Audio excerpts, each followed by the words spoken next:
Baik, terima kasih atas kesempatan yang diberikan. Bismillahirrahmanirrahim. Assalamualaikum warahmatullahi wabarakatuh. Innal hamdalillah, Allahumma sholli ala Rasulillah. Segala puji bagi Allah, Tuhan seluruh sekalian alam yang memberi kesempatan kita kesehatan dan kesempatan sehingga kita semua bisa bertemu bersama dalam acara hari ini. Salawat dan salam semoga tercurah pada junjungan kita Nabi Muhammad SAW, keluarga, sahabat, dan para pengikutnya hingga akhir zaman. Yang saya hormati Bapak Ketua ID Cabang Surabaya, Dr. Brahmana Putra, Dokter Spesialis Obstetri Ginekologi Konsultan, dan tim ID, Dr. Kurnia Kusumastuti, Dokter Spesialis Saraf Konsultan, selaku pembicara hari ini, para profesor, doktor, senior, dan sejawat yang hadir saat ini. Perkenankan saya, Dr. Hani, dari Departemen Neurologi Fakultas Kedokteran Universitas Airlangga, RSUD Dr. Sutomo, dari ID Cabang Surabaya menyampaikan terima kasih kepada PT Ebet dan tim, serta panitia atas undangan yang diberikan sehingga acara ini bisa berlangsung. Hari ini saya mendapatkan tugas membawakan materi tentang tata laksana vertigo pada manula. Berikut ini adalah daftar isi materi yang saya bawakan. Yang pertama pendahuluan, yang kedua pembahasan tentang manula, yang ketiga masuk materi inti vertigo pada manula, dan yang terakhir adalah tata laksana vertigo pada manula. Populasi tua sering mengalami dizziness, vertigo, dan ketidakseimbangan membuat mereka mudah jatuh dan sering mencari pertolongan medis. 7,8 juta penduduk Amerika datang ke dokter layanan primer dengan keluhan dizziness setiap tahunnya. Diperkirakan sekitar 20-30% orang dengan usia lebih dari 65 tahun enggan keluar rumah karena alasan mudah jatuh. Mudah jatuh ini bisa menyebabkan terjadinya konsekuensi serius seperti terjadinya fraktur tulang panggul dan bahkan peningkatan mortalitas. Kualitas hidup manula menjadi menurun, menyebabkan manula menjadi gugup, depresi, dan akhirnya bahkan menyebabkan populasi tersebut menarik diri dari lingkungan sosial. Saat ini jumlah manula meningkat sehingga masalah yang terjadi juga meningkat. Beberapa dekade terakhir menunjukkan bahwa jumlah manula meningkat. Oleh karena itu masalah yang mengiringi kehidupan manula, salah satunya adalah vertigo pada manula, juga meningkat. Tentu ini merupakan masalah kita bersama sehingga pembahasan hari ini tata laksana vertigo pada manula menjadi penting untuk dibahas. Bagaimana epidemiologinya? Secara epidemiologi, 48% vertigo dilaporkan oleh manula. Manula yang mengalami gangguan keseimbangan memiliki resiko jatuh 2-3 kali lipat dibandingkan dengan manula yang tidak mengalami gangguan keseimbangan. Resiko jatuh ini meningkat dengan adanya dizziness dan vertigo. Di Amerika dibutuhkan biaya sekitar kurang lebih 7 miliar US dollar untuk pengobatan sehubungan dengan jatuh. Apakah yang disebut dengan manula? Manula adalah manusia lanjut usia. Penuaan merupakan proses gradual progresif. Pada penuaan terjadi deteriorisasi spontan pada hampir semua fungsi fisiologis. Muncul penurunan fungsi motorik, sensorik, dan otonom. Sebuah teori membagi teori penuaan menjadi dua kelompok. Yang pertama, penuaan merupakan proses genetik, di mana hal ini merupakan proses yang diturunkan dan terjadi secara linier sesuai dengan perkembangan umur. Yang kedua, hipotesis penuaan sekunder yang menyebutkan bahwa penuaan bukanlah hal yang bersifat genetik, di mana proses penuaan merupakan akibat dari faktor lingkungan, penyakit, atau bencana yang mengakibatkan penurunan fungsi perilaku dan bersifat non-linier. Bagaimanakah manula bisa mengalami vertigo? Untuk menjelaskan hal ini, mari kita tengok pembahasan fisiologi keseimbangan dan patofisiologi gangguan keseimbangan pada manula. Kita lihat fisiologi keseimbangan. Keseimbangan adalah usaha untuk mempertahankan stabilitas postural yang dilakukan dengan mempertahankan fungsi gravitasi tetap berada di tengah-tengah penyangga tubuh. Proses ini memerlukan integrasi yang kompleks, mulai dari input sampai dengan output. Pada input ini berasal dari sistem penglihatan, sistem vestibuler, dan jalur somatosensorik yang salah satunya adalah proprioseptik. Input ini akan menghasilkan luaran motorik ke otot mata dan tubuh, berupa refleks vestibulo-okuler dan refleks vestibulo-spinal. Korteks cerebral dan cerebellum juga berkontribusi dalam sistem keseimbangan ini. Keluaran motorik yang sesuai dapat dipertahankan akan menyebabkan tubuh bisa berfungsi dengan baik dan seimbang. Perubahan fisiologis pada manusia. Pada manula terjadi beberapa perubahan fisiologis berupa degenerasi multiorgan dan perubahan morfologis pada banyak sistem, seperti pada sistem vestibuler, sistem mata, somatosensorik, dan cerebellum. Pada sistem vestibuler terjadi degenerasi. Terjadi degenerasi rambut, getar, degenerasi spesifik pada struktur membran otokonia dalam utriculus dan saculus, serta degenerasi nervus dan vestibuler. Degenerasi mata menunjukkan penurunan visus, katarak, glaukoma, penurunan desensitivitas kontras, penurunan persepsi kedalaman, dan penurunan adaptasi gelap. Untuk degenerasi somatosensorik, terlihat adanya penurunan diskriminasi 2 titik, di gangguan proprioseptik, kemudian ada gangguan penurunan sensasi getar, gangguan muskuloskeletal, penurunan massa otot, dan gangguan massa tulang. Kemudian pada degenerasi cerebellum didapatkan perubahan pada beberapa area di vermis cerebellum. Patofisiologi gangguan keseimbangan pada manula. Pada manula terjadi gangguan perburukan kontrol keseimbangan. Akibat adanya penurunan fungsi di berbagai sistem keseimbangan pada manula, terjadi banyak gangguan, antara lain gangguan fungsi sensorik perifer dan sentral yang meliputi vestibuler, visual, dan somatosensorik. Juga terjadi gangguan muskuloskeletal seperti sarkopenia dan artritis. Juga didapatkan gangguan kognitif dan mental seperti adanya demensia dan cemas. Karena gangguan ini semua, maka terjadilah gangguan statik dan dinamik postural. Hal ini meningkatkan resiko jatuh pada manula. Lebih jauh lagi telah dijelaskan dalam literatur adanya hubungan antara kecepatan gait dan survival pada manula. Apa sajakah penyebab vertigo pada manula? Berikut ini adalah etiologi yang memungkinkan sebagai penyebab dizziness pada populasi manula. Ada banyak etiologi, seperti misalnya gangguan vestibular perifer, gangguan sistem saraf sentral, gangguan kardiovaskuler, gangguan yang diakibatkan oleh pengobatan, gangguan keseimbangan multimodal, juga ada defek visual. Apa saja penyebab utama vertigo pada manula? Dari banyaknya kemungkinan etiologi dizziness pada populasi manula, maka vertigo sentral dan ortostatik yang disebutkan sebagai penyebab utama. Gangguan vestibuler juga berperan penting terhadap terjadinya dizziness pada populasi manula. Misalnya adalah benign paroxysmal positional vertigo dan penyakit Meniere. Karena keterbatasan waktu, maka saya membatasi pembahasan vertigo pada manula hanya pada BPPV. Mari kita membahas tentang BPPV. Apakah definisi dari BPPV? BPPV merupakan gangguan telinga dalam berupa vertigo sesaat, yaitu antara 10-20 detik, atau beberapa detik sampai dengan 1 menit menurut jurnal lainnya, dengan episode ulangan yang dipicu oleh pergerakan kepala atau perubahan posisi tubuh. Nah, bagaimana gambaran klinik BPPV? Selain vertigo, gambaran klinik BPPV bisa disertai gangguan otonom berupa mual, muntah, dan keringat dingin, di mana pasca berputar, pasien akan merasa melayang, disequilibrium dalam hitungan hari sampai minggu.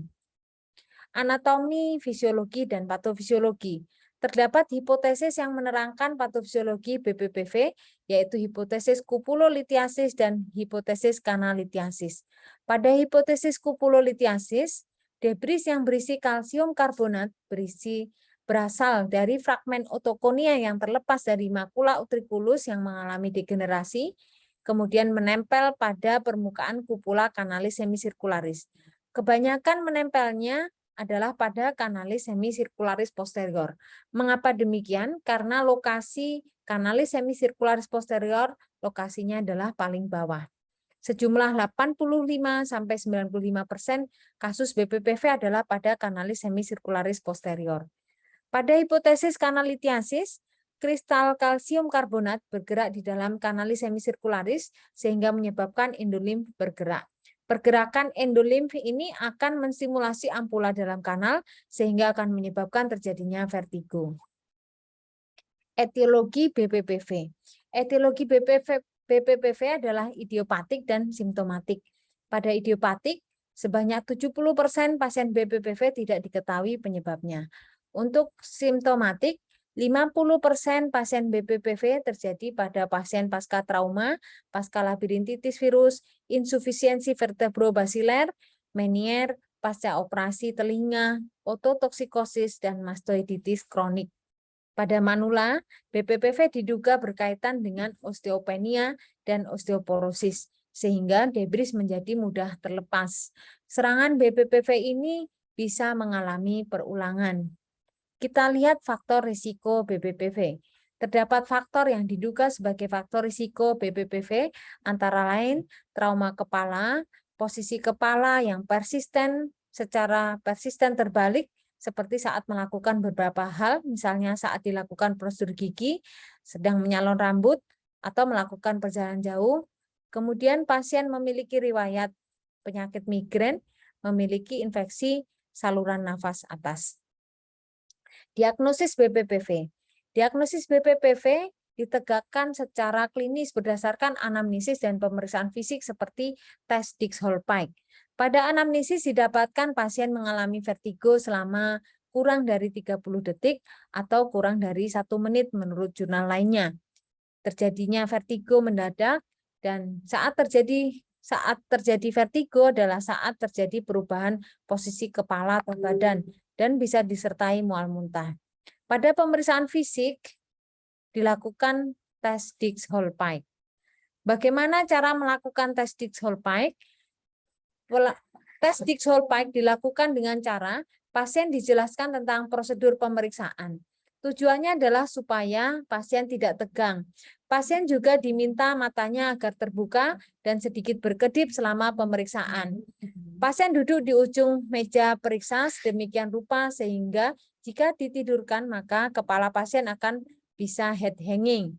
Pasien diminta menoleh ke kanan 45 derajat, cepat kita baringkan, kepala hiperekstensi 20 derajat selama 10-15 detik atau 20-30 detik.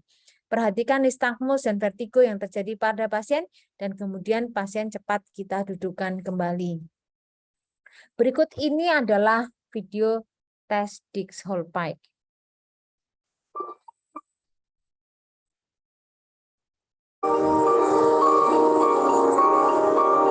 The Dix-Hallpike maneuver is performed whenever BPPV is suspected. The Dix-Hallpike maneuver is performed whenever BPPV. The head is turned 45 degrees and suaranya saya ulang. the body laid back such that the head is turned 45 degrees. If BPPV is present, eye twitching called nystagmus will occur. Eye twitching that rotates is called torsional nystagmus. Side-to-side eye twitching is called horizontal nystagmus. Eye twitching that goes up and down is called vertical nystagmus. The Dix-Hallpike maneuver is then repeated on the opposite side. This maneuver should be repeated several times to document for fatigability. When performing this maneuver, another individual can help. Please note that feeling dizzy but without nystagmus is not considered diagnostic for BPPV. Eye twitching must be present for BPPV to be diagnosed. Rotatory nystagmus indicates posterior canal BPPV for which the Epley maneuver is performed. The Dix-Hallpike maneuver is performed whenever BPPV is suspected of causing a patient's dizziness. Vertical head is turned 45 degrees and the body laid back such that the head is extended about 20 to 30 degrees. If BPPV is present, eye twitching called nystagmus will occur. Eye twitching that rotates is called torsional nystagmus. Side-to-side eye twitching is called horizontal nystagmus. Eye twitching that goes up and down is called vertical nystagmus. The Dix-Hallpike maneuver is then repeated on the opposite side. This maneuver should be repeated several times to document for fatigability. When performing this maneuver, another individual can help. Please note that feeling dizzy but without nystagmus is not considered diagnostic for BPPV. Eye twitching must be present for BPPV to be diagnosed. Rotatory nystagmus indicates posterior canal BPPV for which the Epley maneuver is performed. Lateral nystagmus indicates lateral canal BPPV for which the Lempert maneuver is performed. Vertical nystagmus indicates superior canal BPPV for which the deep head hanging maneuver can be performed. Baik, kita lanjutkan dengan head roll test. BPPV kanal horizontal dapat dites dengan menggunakan tes head roll test. Kita lihat video tes head roll. The maneuver we can use to assess for horizontal canal BPPV is called the roll test. For this maneuver, the patient starts sitting up and then they will lay straight back and you will hold their head at a 30-degree angle. First, we'll turn to have them look over the right shoulder, assessing for any nystagmus and eye movements. You would stay here waiting to see eye movements for 30 seconds. And if nystagmus is present, you would wait until the nystagmus fatigues. Then you will move the patient's head to the center and then to the left. Assessing for eye movements here, again, waiting for another 30 seconds. Coming back to the center, and then the patient can sit up. Kita lanjutkan ke slide berikutnya tentang terapi BPPV. Terapi yang pertama kita edukasi bahwa BPPV ini tidak membahayakan, prognosis baik, bisa hilang spontan, namun bisa kambuh kembali. Obat-obatan secara umum tidak diindikasikan kecuali untuk menghilangkan simptom. Obat anti vertigo seringkali tidak dibutuhkan, namun apabila ada equilibrium pasca BPPV, pemberian beta histin akan berguna untuk mempercepat kompensasi. Di UGD dilaporkan adanya pemberian benzodiazepin, namun hati-hati, pemberian obat ini dapat menyebabkan terjadinya instabilitas. Juga ada laporan bahwa bisa diberikan antihistamin dan antikolinergik. Obat-obatan tidak bisa menggantikan kanalit repositioning prosedur. Untuk kanalit repositioning prosedur, kita bisa menggunakan beberapa manuver antara lain Epley, Semon, Brendarov, dan Lempert roll. Manuver Epley itu merupakan salah satu manajemen BPPV. Untuk langkah pertama dan kedua identik dengan Dix-Hallpike maneuver. Pasien dipertahankan pada posisi kepala menggantung ke sisi kanan selama 20-30 detik. Untuk langkah ketiga, kepala diputar 90 derajat ke sisi kontralateral selama 20-30 detik. Langkah keempat, putar badan pasien ke kiri mendekati posisi menunduk selama 20-30 detik. Dan langkah kelima, pasien diangkat ke posisi duduk kembali. Berikut ini adalah rangkuman dari gerakan manuver Epley mulai langkah 1 sampai langkah 5. Kita lihat di sisi kanan gambar. Untuk lebih jelas, mari kita lihat video manuver Epley.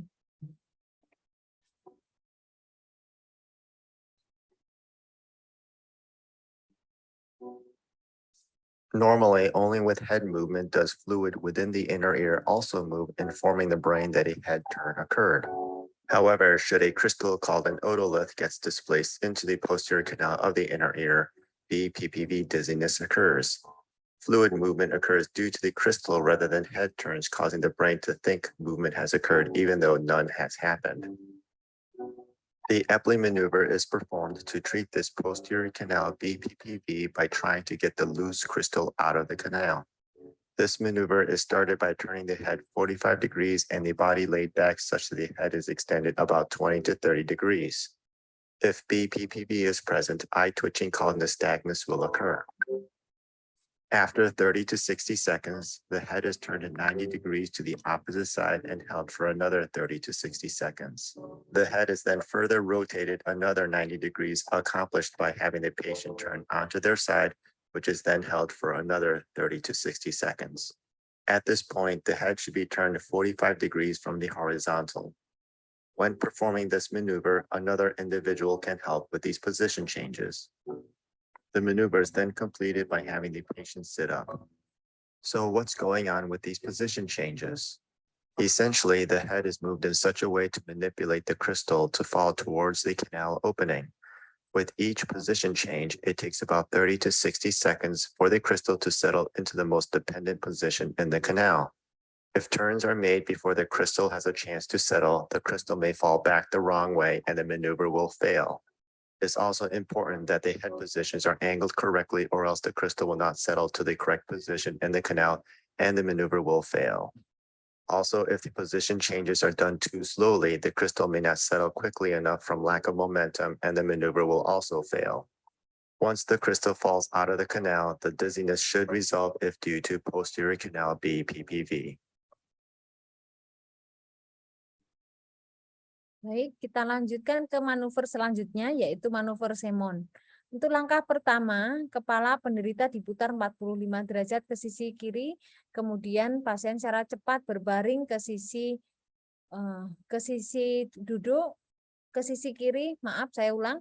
Langkah pertama, kepala penderita diputar 45 derajat ke sisi kiri, kemudian dengan cepat pasien berbaring ke sisi kiri, dan dipertahankan selama 30 detik. Untuk langkah kedua, pasien melakukan gerakan yang sama ke posisi yang berlawanan.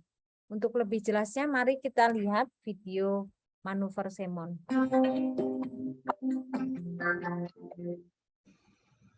With the patient seated, turn their head 45 degrees to the unaffected side. Move the patient quickly onto the affected side while keeping the head turned. Stay in this position for 2 to 3 minutes. Rapidly move the patient over to the opposite side, maintaining alignment of the head and neck. Nystagmus and vertigo may appear in this position. If not, abruptly shake the patient's head 1 to 2 times to free to breathe. They will stay in this position for 5 minutes. Afterwards, return the patient to a seated position slowly.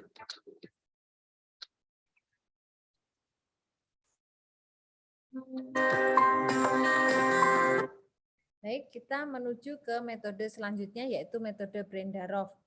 Pasien duduk tegak di tepi tempat tidur dengan kedua tungkai tergantung, mata pasien tertutup, baringkan dengan cepat ke salah satu sisi, pertahankan 30 detik, setelah itu duduk kembali, dan setelah 30 detik baringkan dengan cepat ke sisi lain dan pertahankan selama 30 detik, lalu duduk kembali. Lakukan latihan ini 3 kali, yaitu pada pagi, siang, dan malam hari, dan masing-masing diulang 5 kali. Atau lakukan selama 2-3 minggu dengan latihan pagi dan sore hari. Berikut ini adalah video metode Brendarov.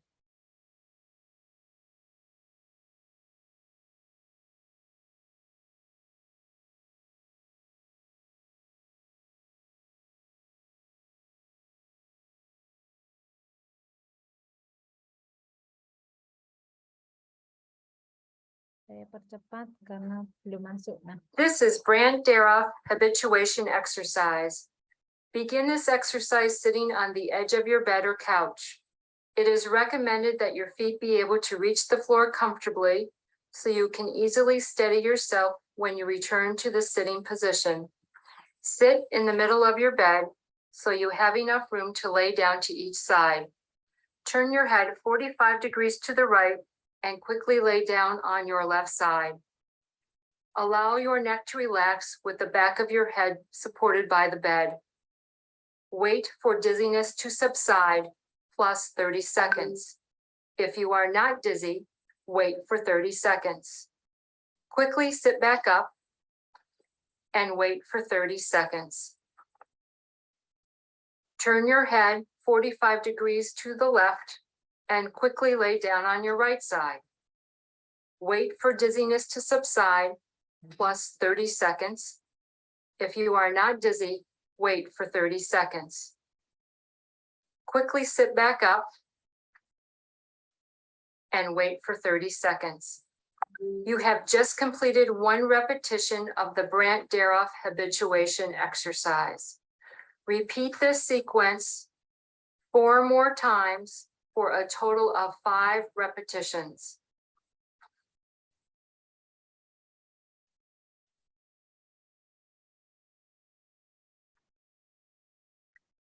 Perform this exercise twice a day for 2 weeks.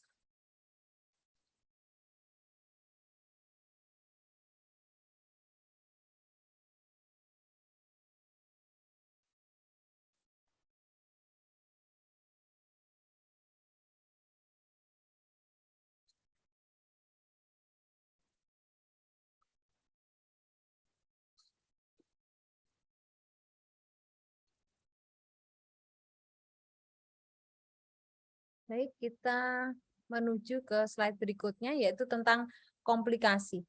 Apakah komplikasi BPPV? BPPV dapat menyebabkan beberapa komplikasi seperti muntah, dizziness, tidak seimbang.